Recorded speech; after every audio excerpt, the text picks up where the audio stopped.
Greetings YouTube, it's 10 degrees and I'm going to do my best to try and make a quick video here before Charlie and I freeze to death. There goes Charlie. Charlie, you wait for Daddy. You wait for Daddy. But this is, look man, I'm going to give you a heads up. I always got to give you some kind of an excuse. I went to bed very late, or early this morning, about 4 o'clock this morning. And I can't, I'm sorry about the names. I might have a really shitty memory, short-term memory. I think his name is Johnny Smith, but we'll call him Johnny.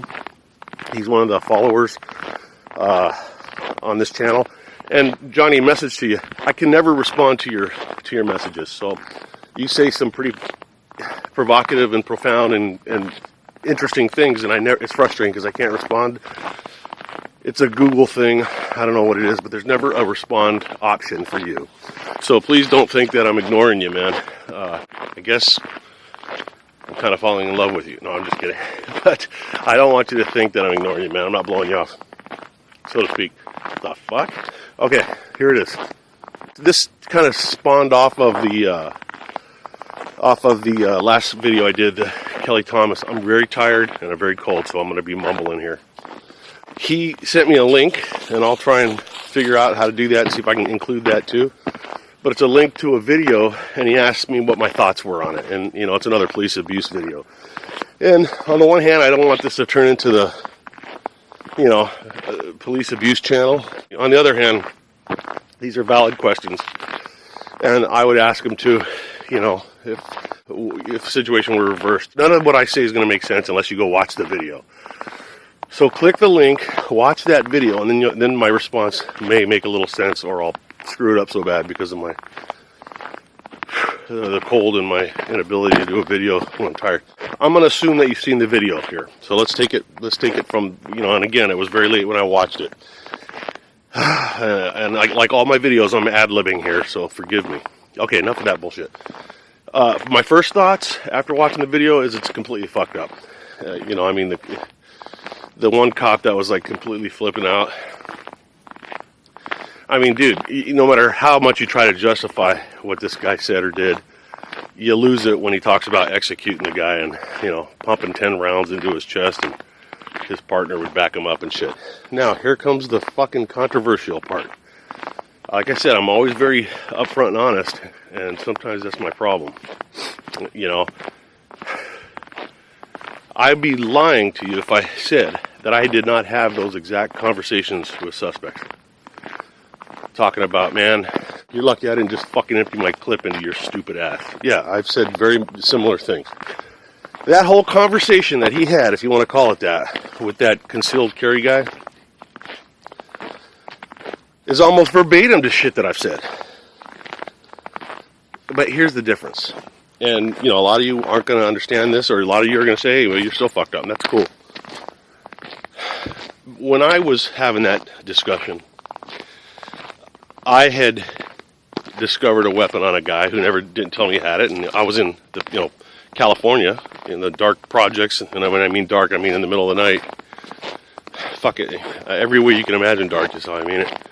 And, people don't have concealed carry permits in California. I mean, my entire career, I never saw one. Do they exist? I've heard rumors, but I've never seen one.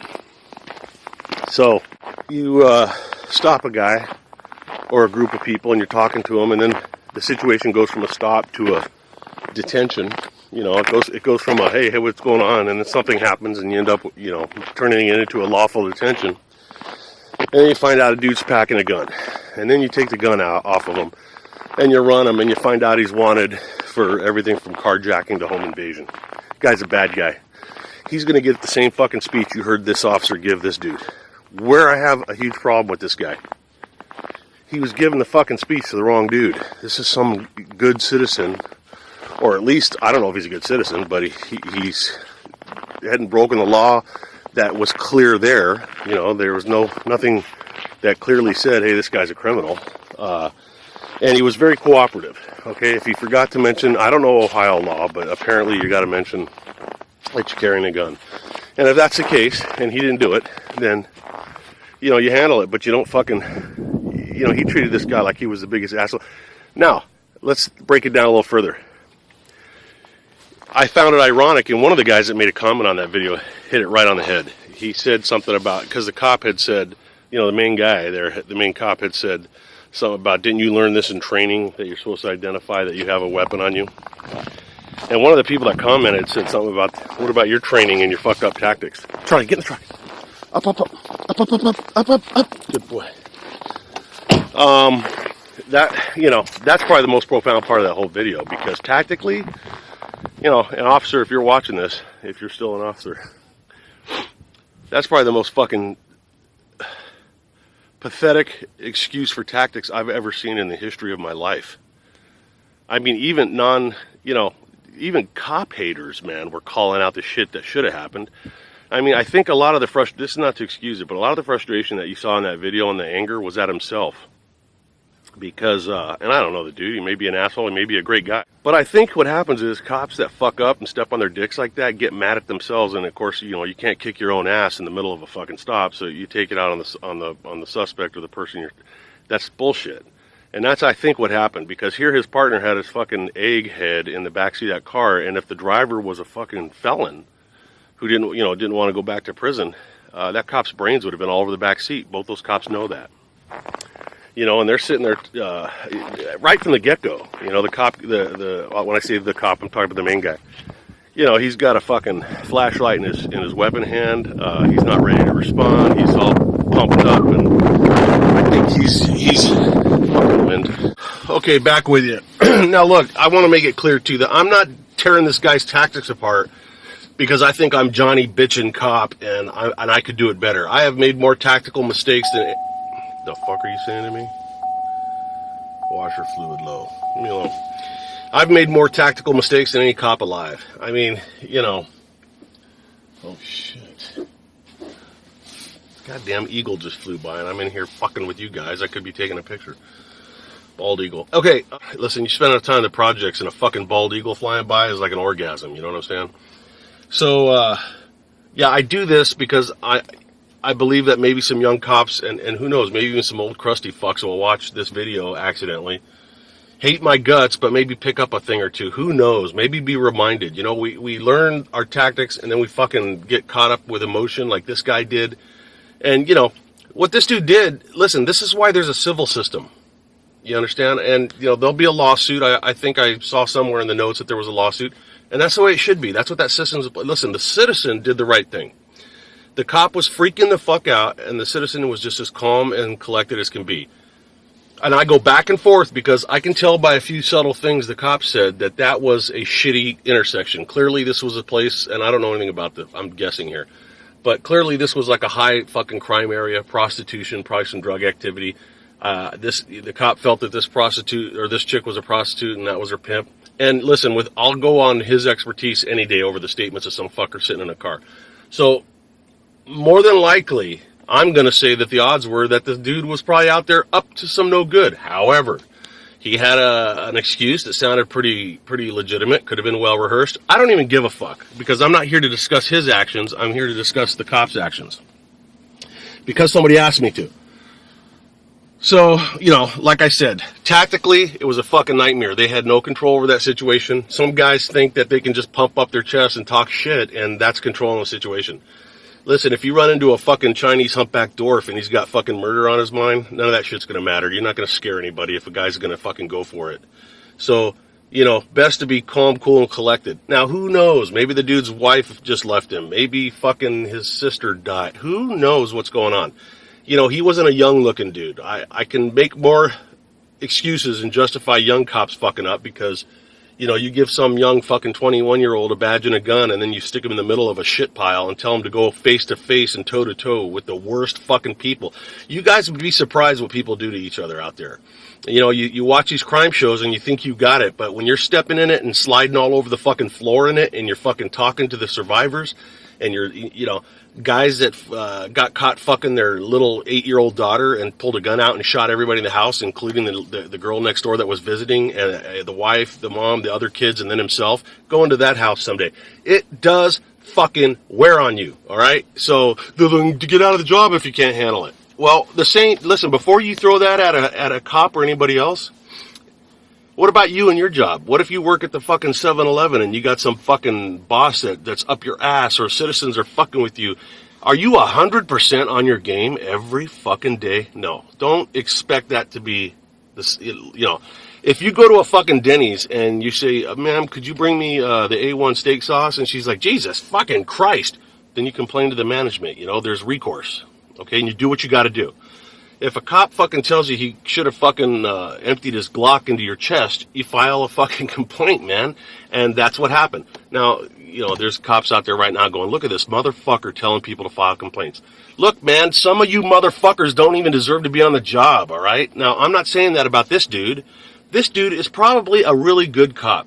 But, there's a lot of, like I said, there's a lot of psychology in police work that the cops themselves don't really understand. There's a very dangerous period for cops. It's dangerous for the public, it's dangerous for the cop. And that's probably about 5 years on the job. This guy looked like he had more than that. But, around 5 years, man, you think you've seen everything. You've seen all the brains blown out. You've gotten altercations. You've killed people, maybe seen people killed, whatever.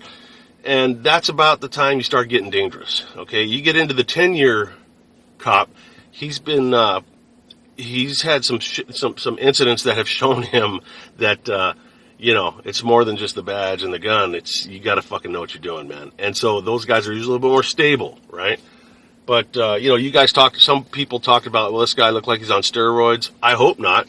Somebody talked about drug testing for the police. Fuck yeah, it's a great idea. I think they should do it. Why not? These guys are fucking, look, man, I used to tell cops when they were in my young guys right out of the academy when I was a training officer, never fucking ever turn on those fucking red and blue lights without realizing what you're doing.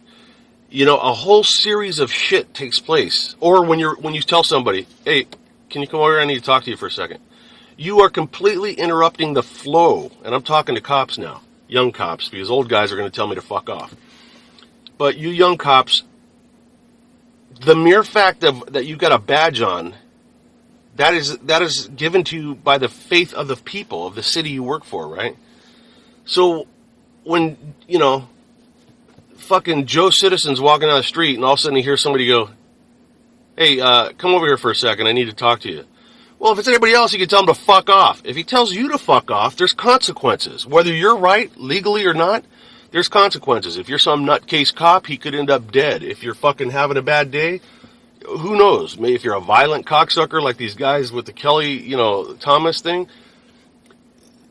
So the mere fact that you're sitting in that car or you got that badge, you activate those overhead lights, or you direct somebody to stop, you've completely fucking affected their lives, man. It's like you've stopped their constitutional right to freedom. And that's not a bad thing, because hopefully you got a reason to be doing it. But never take that for granted is what I'm saying, okay? I don't mean to give a lecture and a speech, but fuck it, it's what I do. Think about it, This ain't Soviet Russia, How could Russia be anything but Soviet? I never understood that.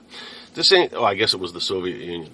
Okay, so this ain't Russia yet, but it certainly fucking looks like it to me more and more each day. But, you're rolling through the hood with your music on, you're driving down the street, you're going to go down, whatever, and all of a sudden you look in your mirror and the lights are red and blue, you got to fucking stop. Or you can run, and then there's going to be a pursuit and a pit maneuver and a fucking broken neck and maybe shots fired. So this is a huge fucking responsibility and not one to be taken lightly. Okay? Strange dichotomy here because, like I said, I have fucking gone off as bad, if not worse, than that dude did in that video on guys.